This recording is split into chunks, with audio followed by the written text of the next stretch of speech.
Dear denizens of YouTube, this is PlasticPills with an important public service announcement. I am here on the internet because I have an important message for you. We are asking cucks, betas, and SJWs to please turn off autoplay and stay on high alert in comment sections. Right now, all we know is that there are packs of gormless young males calling themselves the Lobster Sons, rampaging around comment sections, subreddits, and various feeds. Armed with facts and very edgy memes, they are tearing down our sacred safe spaces and posing a risk to us all. We are being told right now that they can be identified by wanton disregard for political correctness and by their overwhelming powers of facts and logic. The origins of these powers are currently unknown, but for the time being, please avoid private browsing windows, and for everyone's safety, do not engage, I repeat, do not engage a Lobster Son in an argument. We will update you as soon as we know anything further. Okay, I can't. That's done? Yeah, that's done. That's your best intro yet, man.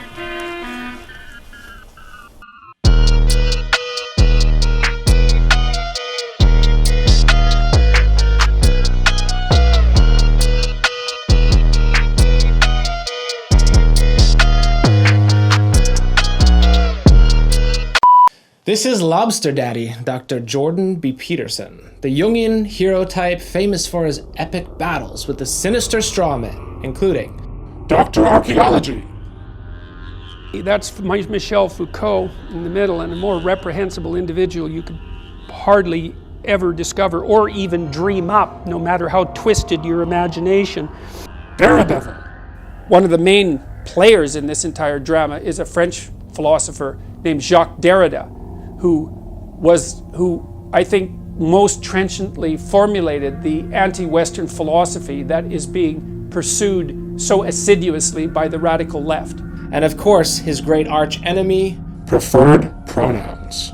What I said at the beginning was that I was not going to cede the linguistic territory to radical leftists, regardless of whether or not it was put in law. Go get him, Lobster Daddy! But while Jordan Peterson was battling Daredevil, obliterating hysterical SJWs with facts and logic, and offering Western culture-defending fashion options to his Lobster Sons, damn, Jordan, I actually like this. Yeah, look, this is not bad. A shadowy threat yet loomed, growing in the chaosmos. Mortals, behold the coming of the Lobster God.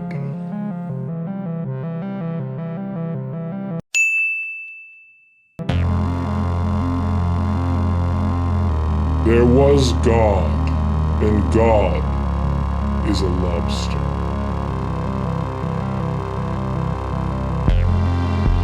So many, including myself, have made a joke about Peterson and his relatively flippant remarks about lobsters, such that he sells pillows with lobsters on them. Don't mind if I do. And don't get me wrong, it's not a great analogy, and Peterson has long been on the skids because his boomer logic sucks. But he's also somewhat analogous to what counts for intellectual debate on the internet these days, so let's read up on his 12 Rules for Life, Lobster Son self-help book. I'm actually going to present a rather charitable interpretation of lobster logic. His point is this: lobsters are territorial and exert their position in a hierarchy using a couple processes for, quote, dispute resolution, unquote. Peterson's advice, observing the Hubble lobster, is to stand up straight and confidently if you want others to respect you. He rightly points out that how others treat you is largely a result of how you act around them. Here's how a lobster interaction works. They show their claws and shoot spray at each other, which tells the other lobster about its size, sex, health, and mood. This tells the cuck lobster to retreat. 2, they beef. 3, they combat and try to flip each other onto their backs. And then 4, they try to kill each other. 1 wins, 1 loses, and the one that loses has its brain transformed into a loser. And, quote, anyone who has experienced a painful transformation after serious defeat in romance or a career, unquote, may feel the same. So, now we have a cucked lobster. And cucked lobster brains have, quote, helped us understand the structure and function of the brain and behavior of more complex animals, including human beings. Lobsters have more in common with you than you might think, particularly when you are feeling crabby, haha, unquote. Yo, what the hell? Boomers. Part of the point in this is that there are many signals that go into a social interaction before an actual fight. Come at me. Come at me, bro. Part of a male's successful navigation of a, quote, dominance hierarchy is about signals, such as standing up straight. Hey, come at me, bro. Come at me, bro. Come at me. I'm right here. Basically, it explains why some guys get laid and others don't. An alpha lobster parading dominance around his territory, rousing subordinate lobsters from their shelters at night, just to remind them who's their daddy. Who is their daddy? Oh, Jordan.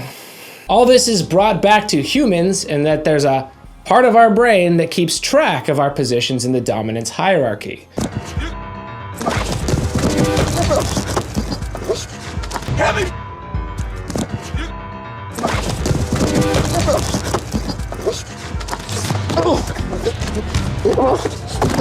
And that, under such conditions, we can't easily put up the kind of fight that life demands. Look for your inspiration to the victorious lobster with its 35 million years of practical wisdom. Stand up straight with your shoulders back. Thanks, Dad. Now, you may have witnessed Peterson's analogy of society in actual practice. Here. It's drunk and sexually frustrated dude bros yelling at each other outside of a club after the bouncers have told them to go the f*** home. Inspiring. But what if none of us showed up at this nightclub society in the first place? What if we, including females, which in Peterson's myth are consigned to dumbly chasing pheromones and big claws, what if we decided to communally gather and do things that humans do, like discuss how to improve the world in which we immediately live? I'll give you a better option. Why be a lobster son when you could be a lobster god? Hold me back, bro! Hold me back! Here's a second lobster for your consideration.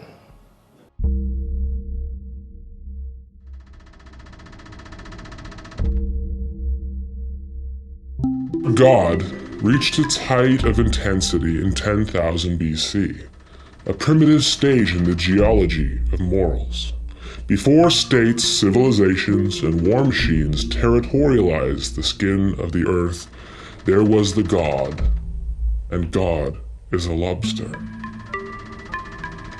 In the hands of state-sponsored sophists, this deity has been cheapened, encased in touchscreens, and will be refossilized in these e-commerce shopping carts. There, the lobster waits, God waits, to be rediscovered by a future people who will sift through the remnants and artifacts of our civilization, the people that are to come, the Übermenschen. Add to cart, add to cart, add to cart.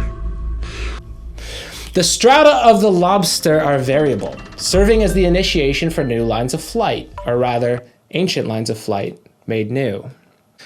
I am articulating a variety of themes from Deleuze and Guattari's 1,000 Plateaus.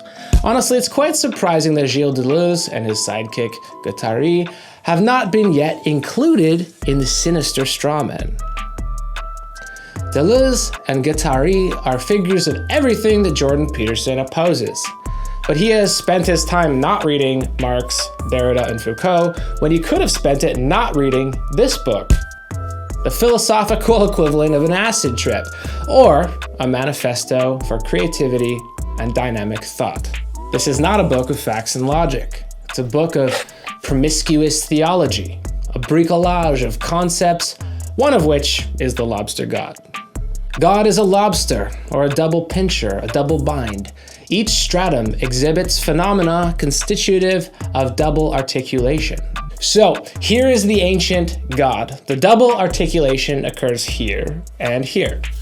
And each articulation concerns a relationship between substance and form, the first of imposition and the second of actualization. Then back again.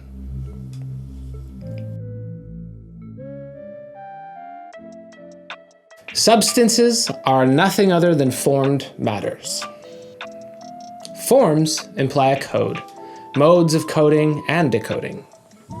Now, all of this might sound like gibberish, but if you start to understand the central concept of this book, deterritorialization and reterritorialization, then the creativity Deleuze refers to elliptically embodies both of these concepts and both at once. This is really, at bottom, a book about creativity. Imagine if Einstein had accepted the rule that F equals ma. Imagine if artists never sought to change the rules. What if gender roles were forever immutable? Imagine if no one could change rules because they were written in a constitution. For Deleuze and Guattari, knowledge, all knowledge, should strive to be creative. Even science, in this sense, can be closer to art than, submitting a tax return. The purpose of thought is to be inventive, create new concepts, new analogies, and new methods of understanding what is. That means not simply reciting some repetitive version of substances, but being creative, as God is, generating new forms of thought, set off into new directions. And the deified lobster is an analogy of this. Each side of it renews and redeploys the meaning of settled ideas so that we can think in new ways. So first definition, territorializing, or territories. Territorializing occurs over the landscape of thought, of concepts. We can imagine the land of substances and forms as one imagines a map. Maps, of course, change over time. Territories shift, are traded, and this represents what is possible to think at any given time. Territorializing for Deleuze and Guattari is about making things fixed, about defining boundaries and borders, and restricting identities in thought within them. For example, I am a lobster son. The defining boundaries of lobster sons are that they create social strata, that their dominions are based on size, strength, and the desire to reproduce. If that is the territory, the boundaries in which you situate yourself, then you have a specific code to follow that will define your success within those boundaries. Stand up straight, clean your room. Be a man. A form of territorialization also happens, according to Deleuze and Guattari, in Freudian psychoanalysis, by which desire is restrained by the law of the father. The Oedipus complex, according to which your desire for completion by your mother cannot be achieved because you fear your father's repercussions. So you then reform your desire onto other things in the world. Both this animal lobster social stratum and the stratum of desire, which I covered in a previous video, prescribe from the outset why you are the way you are, why you do what you do, and what you should do next. You could extend the concept of territorializing to people who identify themselves with a particular politics. I am a progressive Democrat. I am a Marxist. I am a conservative. For each of these self-identifications, you're given a speech code to follow that will get you into a group so that you can go on Reddit and consume the same memes. Now, situating yourself inside a territory is not necessarily bad or wrong, but if you remain there, you are not activating your creative potential. Deleuze and Guattari want us to be nomads, crossing and recrossing boundaries. Like the lobster's double articulation, deterritorializing and reterritorializing are cells to get out of stale categories, to activate the potential of creative thinking, and so on. Sometimes this is dangerous and leads to conflict, but on the whole, it leads to a less boring and less striated world. Now, for his part, Peterson's message is the opposite. He's fundamentally conservative, a boomer dad handing out books of rules for people to follow, rather than questioning the validity of these sedimented rules in the first place. He wants things to stay territorialized. Deterritorialization is how you think beyond the extant conditions that you always already find yourselves in. For example, perhaps there are other forms of man or manliness that we've actually never considered before. The unction here is to treat yourself and your thought like an artistic process rather than reducing yourself to a list of identifying substances like gender, class, race, political position, or a psychoanalytic diagnosis, or any other identifying category. The goal is always to be interrogating forms, to fire off your thought in a new direction and just to see where it lands, not simply inserting yourself into, pre-existing forms. This is partially why feminists such as Rosie Braidotti, for example, pick up Deleuze and Guattari's call for the creation and re-territorialization of concepts. For her, the concept of woman, even more so than that of man, has been historically restricted to particular conceptual forms. Following the Lobster god in this context offers a model for the fundamental reconsideration of what substances, including women, should be or could be. Now, this does not mean that anything goes. This does not mean that anything can be anything. Deterritorializing concepts is also not necessarily more moral in every case. There's always a double articulation. For each novel act, what Deleuze calls a line of flight, there's also a counteract, a process that is always cutting off the lines of flight from productive divergence, and in some cases that can also be a goal, as there are some expressive potentials that I don't want to endure, and perhaps you don't want to either. But like the lobsters competing for territory, the dynamism that Deleuze and Guattari seek, and that which makes conservative boomer dads anxious, are ultimately to be a process of conceptual renegotiation. The goal of real thinking in any age is to rethink what's possible, and your lobster god wants you to get around to doing that much more often. There would be no way of making a structure that could possibly function if it was composed of people who were as peculiar, bitter, and resentful as Michel Foucault.